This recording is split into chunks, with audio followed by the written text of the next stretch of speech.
নিশ্চয়ই নামাজ মানুষকে অশ্লীল ও ঘৃণিত কাজ থেকে বিরত রাখে।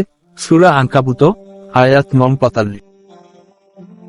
ফেরেশতারা কোরআন তিলাওয়াত শুনতে এলো। উসাইদ ইবনে হুজাইর রাদিয়াল্লাহু আনহু নামে নবীজির সাল্লাল্লাহু আলাইহি ওয়াসাল্লাম একজন সাহাবী ছিলেন। একদিন তিনি ঘোড়ার আস্তাবলে বসে কোরআন তিলাওয়াত করছিলেন। এ সময় তার ঘোড়া লাফাতে শুরু করল।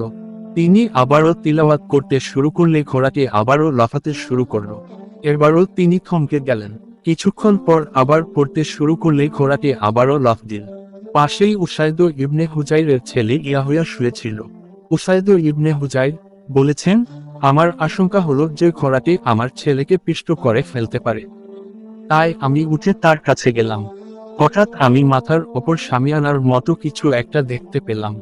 তার ভেতর প্রদীপের মতো অনেকগুলো জিনিস পুরো শামিয়ানাটাকে আলোকিত করে রেখেছে। আমি দেখা মাত্রই সেগুলো ওপরে উঠে মুহূর্তেই শূন্যে মিলিয়ে গেল। আমি আর সেটা দেখতে পেলাম না। পরদিন সকালে নবীজির সাল্লাল্লাহু আলাইহি ওয়াসাল্লাম কাছে গিয়ে আমি বললাম, আল্লাহর রাসূল, গতকাল রাতে আমি আমার ঘোড়ার আস্তাবলে কোরআন পড়ছিলাম।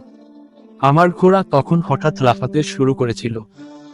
জি, তার কথা শুনে বললেন, হে ইবনে হুজাইর, তুমি কোরআন পাঠ করতে থাকতে তিলাওয়াত থামিয়ে দিলে কেন? আল্লাহর রাসূল সাল্লাল্লাহু আলাইহি ওয়াসাল্লাম আমি আবারও পড়লাম।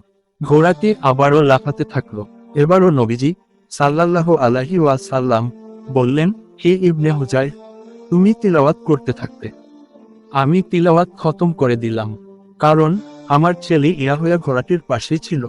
ঘোড়াটি আমার ছেলেকে পিষ্ট করে ফেলতে পারে, সেই আশঙ্কায় আমি তিলাওয়াত শেষ করতে বাধ্য হলাম। আমি মেঘপুঞ্জের মতো কিছু একটা দেখতে পেয়েছিলাম, যার মধ্যে প্রদীপের মতো কোনো বস্তু আলো দিচ্ছিল। আমি দেখা মাত্রই সেটা ওপরে উঠে গেল, এমনকি তা আমার দৃষ্টির আড়াল হয়ে গেল। নবীজি তার কথা শুনে বললেন, ওরা ফেরেশতা, ওরা তোমার কোরআন তিলাওয়াত শুনছিল। তুমি পড়তে থাকলে ওরা ভোর পর্যন্ত থাকতো। লোকজনও ওদের দেখতে পেত। ওরা লোকজনের দৃষ্টির আড়াল হতো না। মুসলিম হাদিস 796।